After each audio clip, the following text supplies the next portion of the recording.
Saving the world? Tired. Ruling the universe? Wired. New mask, same task.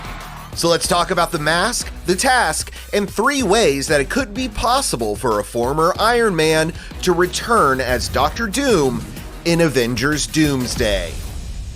Never one to shrink from an honest challenge. Number 1, mask on. First, some comic book backstory. Before he got his doctorate in evilology, Victor Von Doom was merely a brilliant college student designing a machine to speak with his dearly departed mother, a witch named Cynthia Von Doom. But his ghost communicator blows up in his face, literally, and Doom gets the help of Tibetan monks to create his signature suit of armor. But Doom puts the mask on before the metal cools, and it permanently fuses with the skin of his face. So what if all that happens before Avengers DoomsDay, the 2026 return of Downey and his Infinity War and Endgame directors, the Russo brothers? Then, and remember this is just our wild theory here, Downey's Doom couldn't remove the mask even if he wanted to, and his performance would be purely voiceover, like Bradley Cooper as Rocket Raccoon or Tara Strong as Miss Minutes. He's worked it out so we can reinsert y'all back into the timeline in a way that won't disrupt things. It could happen, but the Russos are making $80 million to direct Doomsday and Avengers Secret Wars, while Downey is reportedly making even more. It's unlikely that Disney is backing up the Briggs truck to the Downey household for only his voice. If you even cared, you'd actually be here. Number 2, what if Tony, but evil? In Marvel's multiversal meanderings, we've met several versions or variants of our super pals, and the MCU's Dr. Doom could be a Tony Stark that didn't turn out so nice. In 2003's Exiles number 23, Stark is born without empathy, and his Iron Man aspirations are purely megalomaniacal. He allows Doom to attack New York to justify taking over Earth as its ruler. If we can't accept limitations, we're boundaryless, we're no better than the bad guys. Doom and Stark triple cross each other, leaving Tony scarred and unable to remove his Iron Man helmet.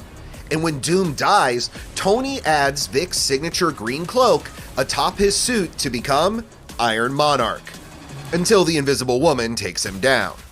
Or there's Iron Maniac, a traumatized extremist variant of Tony Stark in a Doom-esque metal suit, who clashes with Mr. Fantastic while casting his morals aside to warn Earth about a coming Skrull threat. Regardless of how he turns to the dark side and becomes Doom, Stark will eventually have to tango with his old rivals, Reed Richards and the Fantastic Four, who just so happen to be Doom's arch enemies as well. So no matter what, Tony and Vic have an enemy in common. So now what? You gonna fight them with me?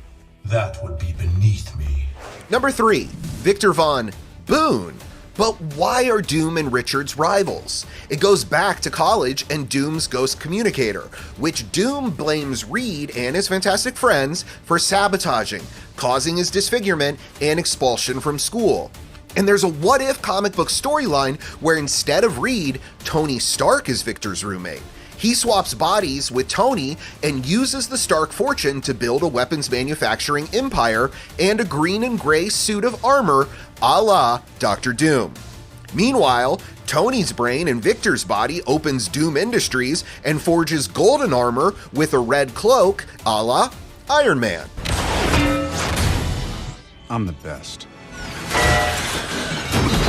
After Tony and Doom's body defeats Doom and Tony's body, Stark decides to not body swap back as his family name has been sullied by Doom's evil deeds. So instead, Stark makes Doom into a hero like he's never been before. And if anybody, Pepper, doesn't like it, there's the door. Or there's a different storyline that takes place after Civil War II, where Stark ends up in a coma and Doom dons the Iron Man suit to carry on Tony's legacy out of respect for all the times he's saved the planet. We won. All right, good job, guys. Or there's a good chance it's none of those theories, and Downey will do what Oscar winners like him do best. He'll play a new role. Call me Doom.